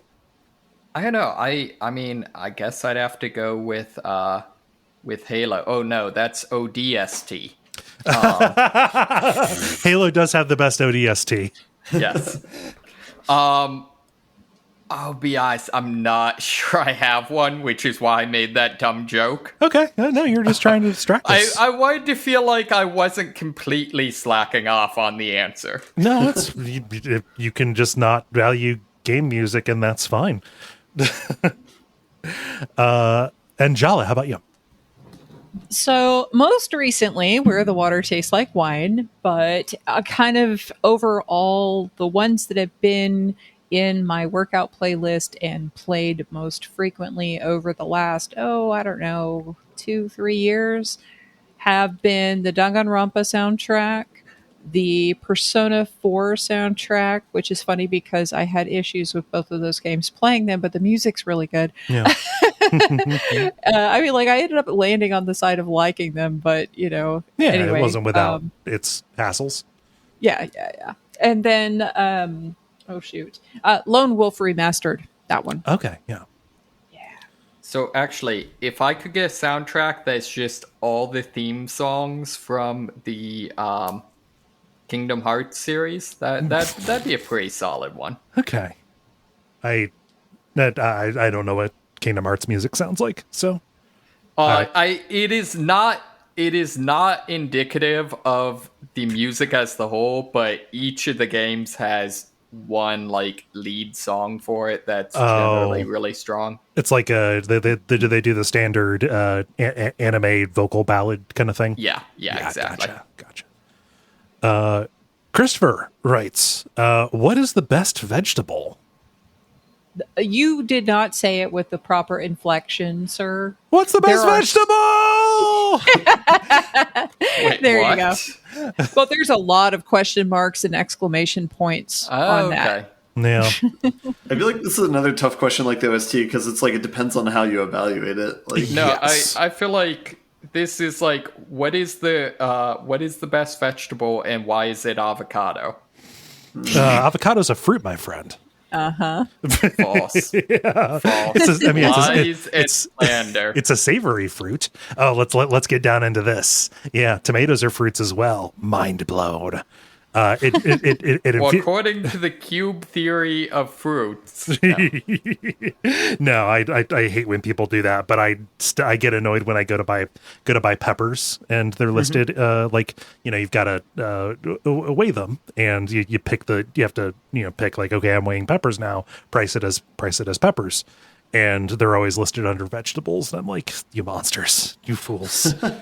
I know. I was like, oh, but peppers aren't. Okay. Yeah. Dang yeah. it. No. So I mean, so the horticultural definition of a vegetable is different than the dietary definition of a vegetable. Yeah. Yeah. So like if we are counting peppers, then peppers obviously would be would be there. Like for me personally, like I would cut out like root vegetables just because like, man, onions, like just for some reason those feel more like staples to me, like onions and potatoes. Than, I was gonna say, if we're going with botanical definition, definitely potatoes. I mean, that's kind of, they're probably single-handedly responsible for Europe not starving to death. Yeah, because they can grow anywhere, and it's one of the only botanical foods that you could just eat and live off of. Not well, but yeah. By the way, I just harvested a whole bunch of potatoes from my garden. I'm eating them this week. Ooh. Yeah, I put pictures on the internet. I will share to the backstage for you. And you can grow like anything down in Houston, right? Not anything, but a lot of things. Yes. Yeah. The only good thing I could find that grew here that I like is what is it? Tomatillos or whatever. Tomatillos. Yeah. Yeah. Yeah. I'm gonna, I know they're trendy or whatever, but I really enjoy them, and it's like a vegetable I can always cook in a reliable way, and it tastes great and goes well with everything. Brussels sprouts, man. Brussels sprouts are good. Brussels sprouts are really good. I would say broccoli. It has protein in it, and it's pretty substantive for a green veggie. Yeah. Broccoli with cheese is amazing. Cheese is not a vegetable. Yes. Or I mean, like, are we including leafy greens too? Because like that's a vegetable, but by volume, I probably eat more spinach than any other vegetable. But spinach is good. I like kale quite a bit too. Yeah, but yeah, I'm gonna say Brussels sprouts. Continue. I feel like when it gets to like greens though, like collard greens and dandelion greens, stuff like that. Mm-hmm. It really bothers me. I feel like those are all the same thing. Like, I mean, they're all bitter. Yes, I mean, like I feel like that's I don't know that is the David equivalent of like the people who like sneer at wine experts. They're like, nah, they can't really taste the difference. I mean, you're closer. You're closer than you think because botanically, all of them are just brassica. So like bok choy, cauliflower, broccoli, cabbage, choy sum, kohlrabi, napa cabbage, rutabaga, turnip. Like mustard plants. Brussels sprouts are basically like they're all just different like varietals of the same plant. So really? yeah, like a lot of them are just different ways to grow brassica something or other. Yeah. Interesting. Yeah. Today I learned. Yep. A lot of those were in my garden. Yeah. And soon they will be in your belly. Well, no, like it's already way too hot, so like those are long out of the garden at this point. No, only the peppers survive. Yeah, those would be scorched under the sun, most likely. Yeah. Yeah. Ben, favorite veggie. Also Brussels sprouts. You swooped my answer, but we'll just have to be united. It's no. I mean, it's perfect. You just we can share the veggies. Yeah, that's so simple. the disservice that I got growing up where I did and when I did, when every fucking vegetable was boiled out of a fucking can. Nobody knew to bake them. Yeah. Yeah. Oh, just roast them. That's where flavor happens. I air fry potatoes, like little fingerling potatoes and Brussels sprouts, sprayed with a little bit of like light maple syrup, and then I put fresh rosemary on it. It's so good. You can also put it in the oven that way. Very good. Take those like the little potatoes you can get. You know, fingerlings are like the more round ones. Parboil them, you know, so they're a little bit soft. Put them on some parchment paper on a baking tray. Take a cup and kind of smash them, or take some forks and kind of smash them down. Drizzle them with olive oil and put salt and pepper on them. Put them in the put them in the oven to roast them. That is a delicious way to make just nice little like crunch on the outside, fluffy on the inside, smashed potato kind of things. Delicious. Anyway, Patrick writes. We're circling back to the hunger from the banter. Yes, yeah. I swear, I had dinner. I'm not hungry. But I guess I am. Patrick writes, what is a game that is generally considered bad by most, but is your guilty pleasure? I have a tormented relationship with Silent Hill 4. But yeah, I would say, yeah, that is one where people say, yeah, it's Silent Hill well past its sell-by date, but also it is too full of cool ideas for me to completely write it off. I'll say Friday. Oh, sorry. Yeah, go ahead. Friday the 13th. Yeah, for my answer. Tracks. Yeah. Jala? Guilty pleasure insinuates that I give a damn what anybody else thinks about it. That's the thing. You just kind of you kind of have to assume. Like if we're just talking about just nominally, lots of people say that it's bad, but you like it anyway and could care less what anybody else thinks. Then I would have to say, I guess RE6 because I like it. I don't know. That's a really good answer. Like it's kind of the answer to every question for a few of us, but it is also a really good answer for this. Yeah. Yeah, RE6 is a good answer. I kind of want to be snarky and say Destiny. David, doesn't it have to be the Stanley Parable for you? Oh, well, that's true. That's true. Anyways, I'm not even going into that. Also, Army of Two. Oh, yeah. Huh. I have nothing to add to that. Let's see here. David asks, every country or culture has their own version of dumplings. That is a dough wrapper of some kind enveloping meat and or other ingredients. What is your favorite? Point of order, cube theory of food, technically calzones. Okay. For me, just because of where I grew up, we get a lot of pierogi here. But samosa. I am fond of a samosa or an empanada. Samosas are very good, and I grew up on empanadas and croquetas, so I'm kind of partial to those. But then I also just had gyoza this evening, God, so gyoza I don't are so know. fucking good. Oh God. man, my too hard of were the Girl Scout cookies. Samoas. Yeah, samosas are Indian food. There's okay. Yeah, has I know what you mean potato now. Yeah. or peas inside. Yeah. Man, gyoza. I had my half sister has her boyfriend has is half Japanese. His grandma makes amazing gyoza. And just I had them once just because they were at a graduation party for her, and I still think about them. They are fabulous. And we actually made some homemade gyoza. I don't know, it must have been about half a year ago at this point, but it was pretty funny because, I was chopping all the ingredients and then Dave was in charge of crimping all the little wrappers. We had 50 bajillion wrappers and he was dutifully crimping all of them. He's like, my hands still hurt. These hands could never make gyoza again. so props to grandmother for doing all of that hard work. Yeah. It was not for an entire party. This was like a private stash. Yeah. Yeah.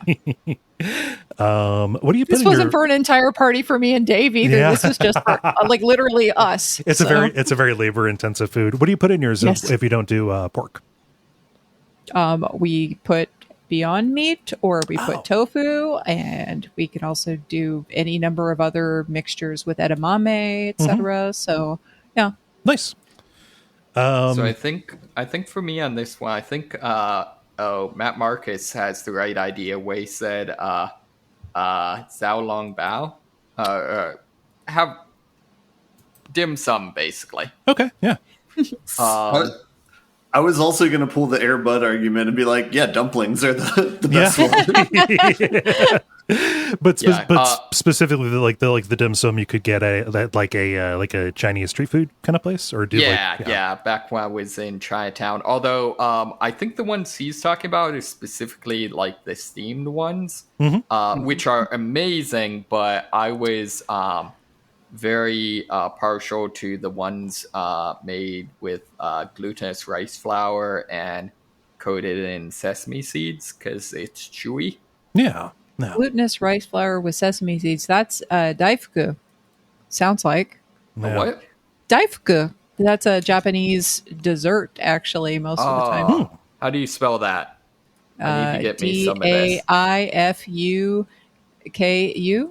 Daifuku. Okay. This is... Now you know what I'm going to be eating tomorrow. Yeah. I love daifuku. That's like one of my favorite treats. Guys, I think I might actually be hungry. I have not had dinner tonight, so I'm ready. I have discovered that I like lots of versions of dumpling-like things. Oh. Thank you, David, for elucidating. So is mochi technically a dumpling?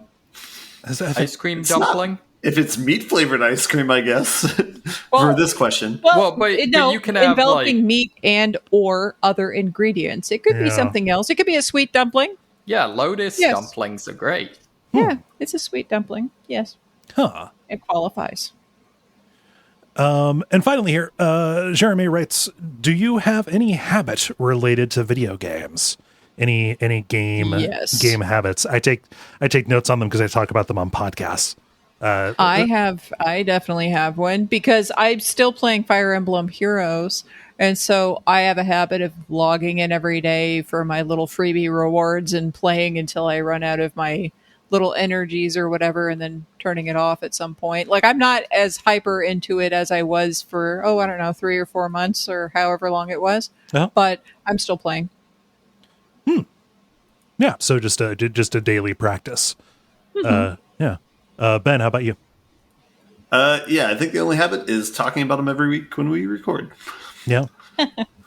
I guess I'm a big wiki person. I guess would probably be my habit. Do you just read wikis of games you haven't played or only played a little bit? That, yes. And then if I do play a game, it's, definitely I, look up all the strategies and stuff like that. Like I'm a min-maxer basically. Yeah. Nice. Oh no, then that means that the end boss that I have is detrimental to your life. We'll talk about it. Yeah, this happens. Well, since you talked about the end boss, I think we should wrap this up. Thanks everybody for writing your questions. If you want to participate in these in the future, go to facebook.com/The Level Podcast and watch for the prompts to go up on Monday afternoons. Thank you, Jala, for posting this. The end boss. Now it is time for the End Boss, where we talk about things that are going on in the world of video games that are either exciting to us or interesting in some way. Jala, what are those fuckers at Blizzard doing? Those fuckers at Blizzard made Diablo Immortal. It's a new free-to-play mobile game, and it showcases basically every worst aspect of the freemium model possible. So YouTubers Matt and Michael of Bellular News calculated how much it would cost to max out a character, and it totals a whopping $110,000 of real-ass money for this free-to-play game to max your character out. So there's 3 progression pillars alongside regular gear and XP, and they dictate endgame tier progress beyond the level cap. As of right now, free-to-play players cannot earn top-rated legendary gems, which are only available through monetization options. And those gems are not even guaranteed drops for paying players, as they're only randomly awarded upon purchasing loot boxes. So, with the game's current iteration, it would take a free-to-play player 10 years to fully kit out a character, playing it as much as possible. Woof. So this game has been highly praised for being true to Diablo's gameplay, however. And if you are not David Moneysmith and you are not interested in min-maxing, it might still be fun to play as long as you can control your impulse urge to buy loot boxes if you have such an urge. Also, Warcraft Mobile is on the way, so expect more of this type of release in the future. I mean, personally, I think being David Moneysmith is the ideal way to play a game. Well, you don't know any different.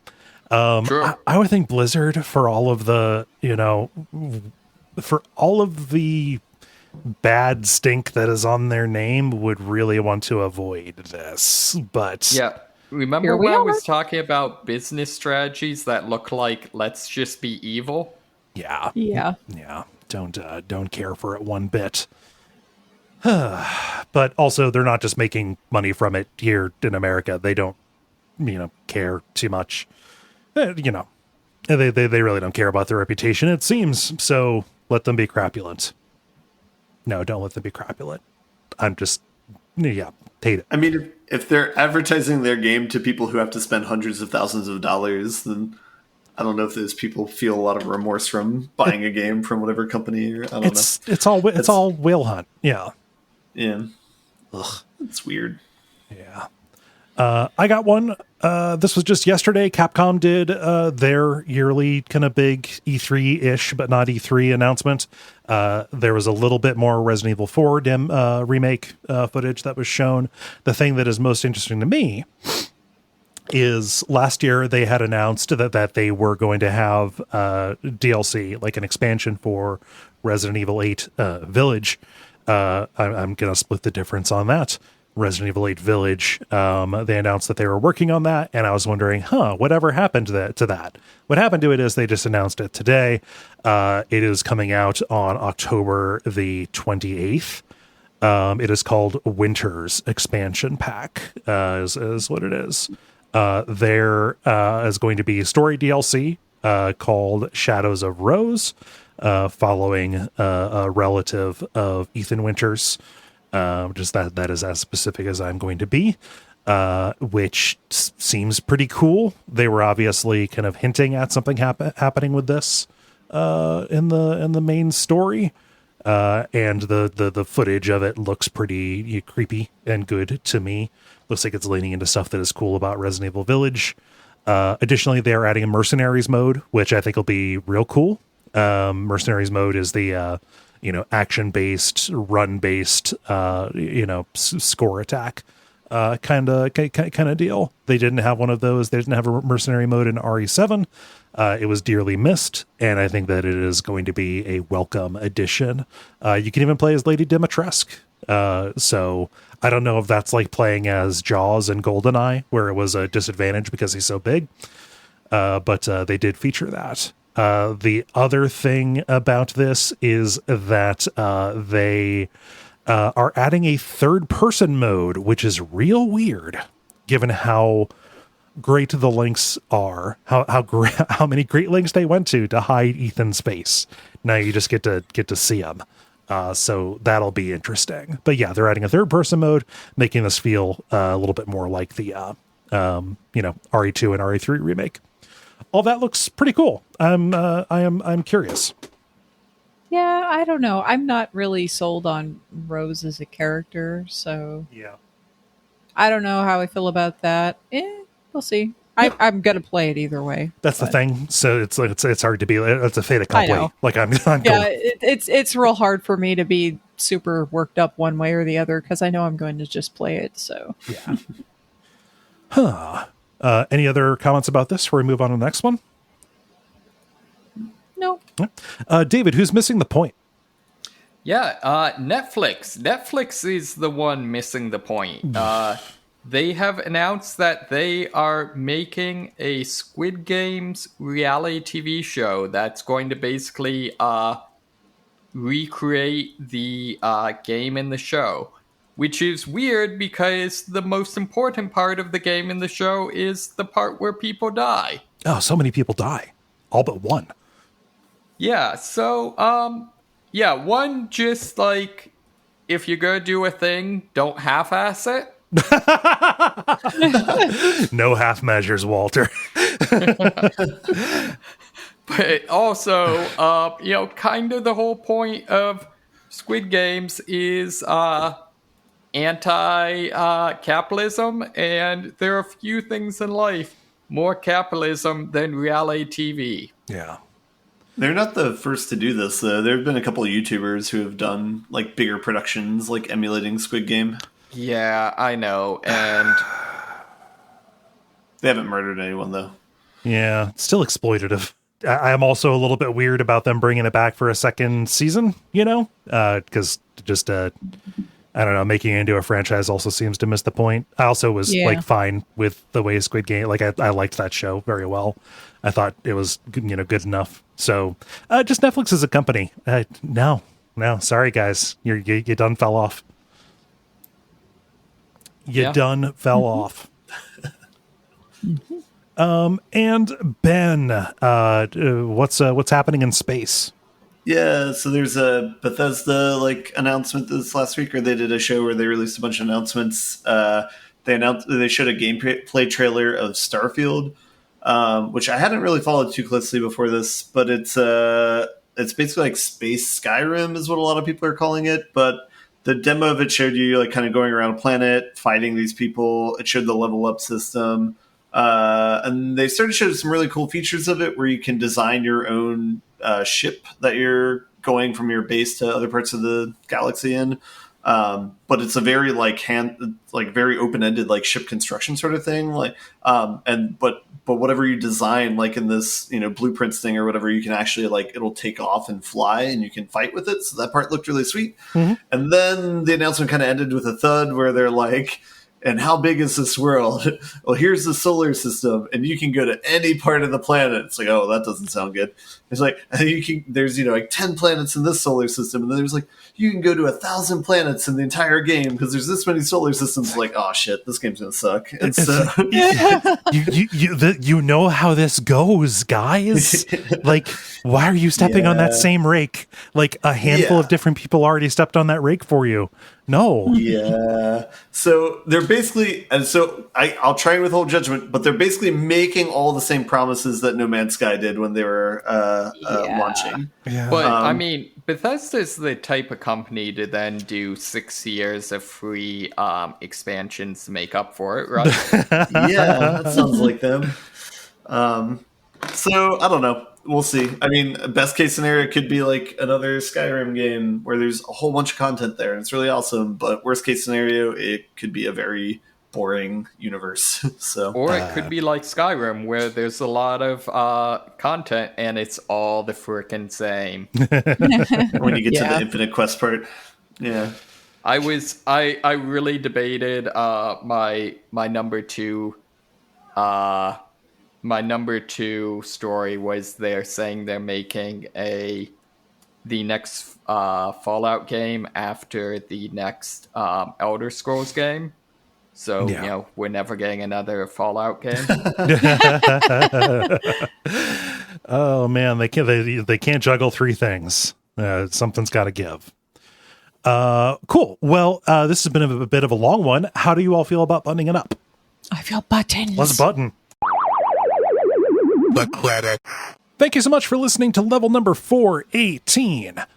We really appreciate you taking the time, and we hope you come back next week. You know how to help this show, what with Patreon and what with social media and telling folks and participating in the multiplayer at facebook.com/thelevelpodcast. No other admin stuff on our side, unless I'm forgetting something. Nope. Jala, what's going on at Jala's place? So, Jala Chan's place, last week we had the episode of The Batman, the movie that came out this year. So you can check that out. And also coming up, let's see, the 24th is going to be an episode about performance and identity and also relating to gender identity stuff. So if you are interested in the topical episode, that one will be out in a couple of weeks. So, yeah.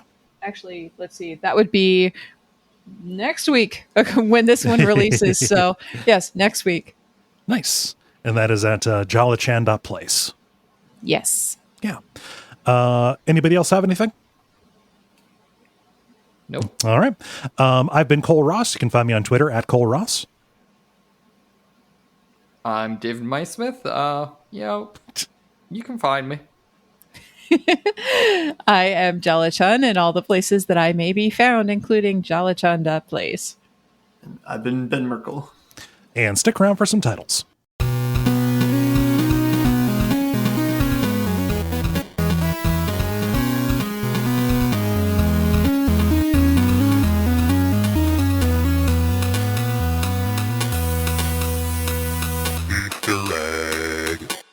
I don't have any titles.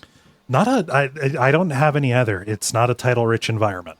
I have one title. Okay. And that is Cheese is Not a Vegetable, David. Yeah, I thought about writing that one down, but I did not. So I also have one. I have They're Going to Die, but at what cost? Okay. I think that Cheese is Not a Vegetable, David gets it. Sweet. Is everybody okay with that? Sure, sounds good. Cool. All right. It is so decided.